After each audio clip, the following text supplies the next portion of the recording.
Does Hinduism have a Bible? That's kind of a strange way to ask the question. Let's illuminate. Oh, that's a good one, right? Hey, this is 10 on Religion.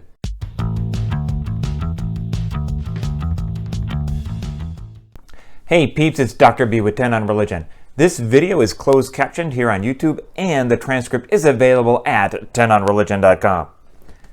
Unless two cultures have similar concepts, it's often difficult to translate a word from one language to another. You only have enough words in your language to say whatever you need to say. If you don't need to say something, you don't have a word in your language for that thing.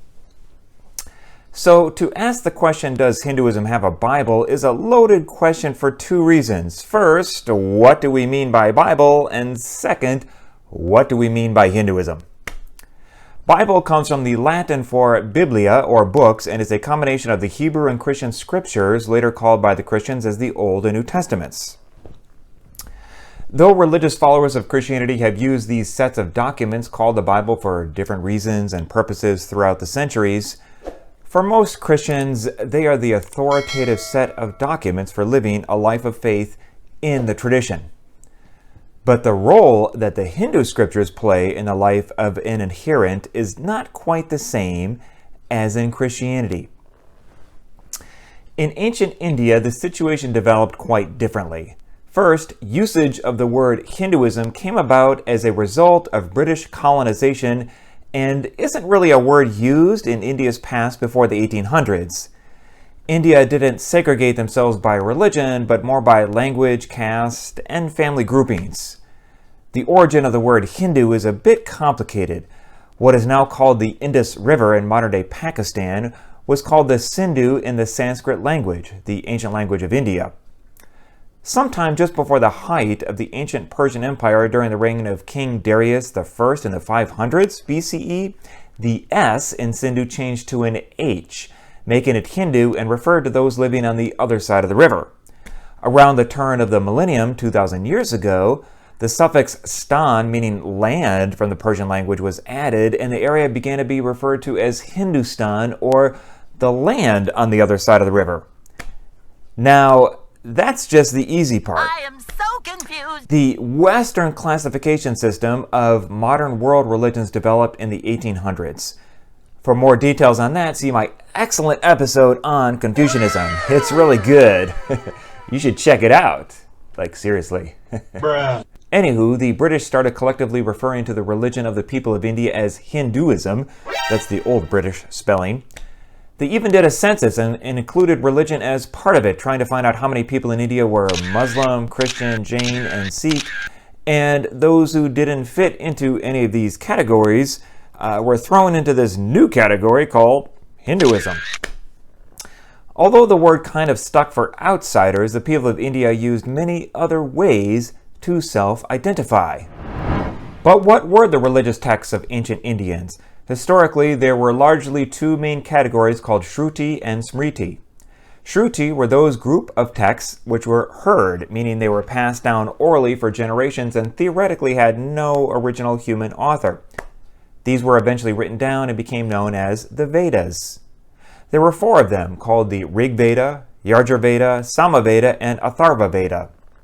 They were recited in a chanting form using very specific tonal reflections and pitch accents, which made it easier to memorize large amounts of material and transmit it accurately across many centuries. Although some of the priests who learned and chanted them didn't even know what their meaning was. Because of this, they're not really meant to be read like a text, but sung or chanted by the performer or experienced by the hearer. Each of these four Vedas had four layers that developed over time. These were called the Samhitas, Brahmanas, Aranyakas, and the last one, the Upanishads.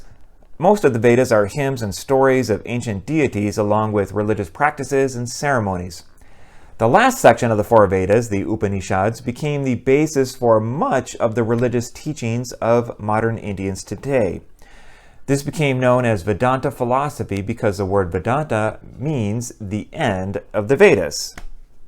In addition to the Shruti, the heard, which are the four Vedas, there were also later texts classified as Smriti or remembered, which means they had an author, although for many of them who that author was has been long lost in history. There is a huge amount of material here which is somehow rooted in or inspired by the Vedic texts. Three of the most popular Smriti texts are the two Hindu epics, the teachings on the goals of human life, and the Puranas. The two Hindu epic poems are the Mahabharata and the Ramayana, sometimes pronounced Ramayana. The Mahabharata is one of the longest known poems in the world with over 100,000 verses and is around 6 times the length of the Christian Bible. It's about this great struggle between these two rival clans. By far the most popular section is part of Book 6 out of 18 total books. This section is called the Bhagavad Gita. It is mostly a conversation between Arjuna, a prince, and his charioteer Krishna about the morality of fighting in this war. One of the main themes is that there are multiple ways to get to the religious goal through action, knowledge, or devotion. The second Hindu epic, the Ramayana or Ramayana, is a story about Prince Rama and his war with Ravana after he abducted his wife Sita. There are multiple versions of both stories and they are incredibly popular in many Southeast Asian countries.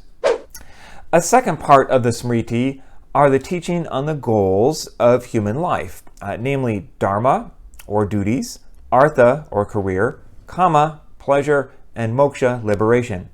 These describe a lot of the aspects of human life, some of which involve religious goals, which would require its own separate video episode. Another important part of the Smriti are the Puranas, which are texts on a wide range of topics. There is more mythology here, along with genealogies of both ancient Indian kings and deities, which are popular sections for scholars to study. Now, this was just the easy version of important Hindu scriptures. There are many other texts which one or another group in Hinduism holds as sacred.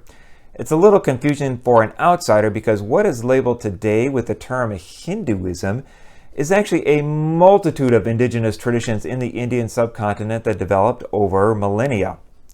The typical Christian may read and study the Bible or maybe hear it preached in churches on Sunday morning, but this is not really the case for the typical Hindu, where devotional practices which are based in Hindu texts are often more important. Hindu scriptures are read and studied by religious scholars, but the average Hindu is probably only familiar with the Bhagavad Gita and Ramayana epics and perhaps a few popular sayings in the Vedas. So, does Hinduism have a Bible? Not really. The number and kind of sacred texts are far more diverse in Hinduism compared to Christianity, and the role the scripture plays in Christianity and Hinduism are quite different. And there you have it.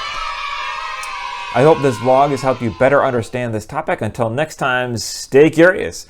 If you enjoyed this, please like this video and subscribe to the channel. This is Den on Religion.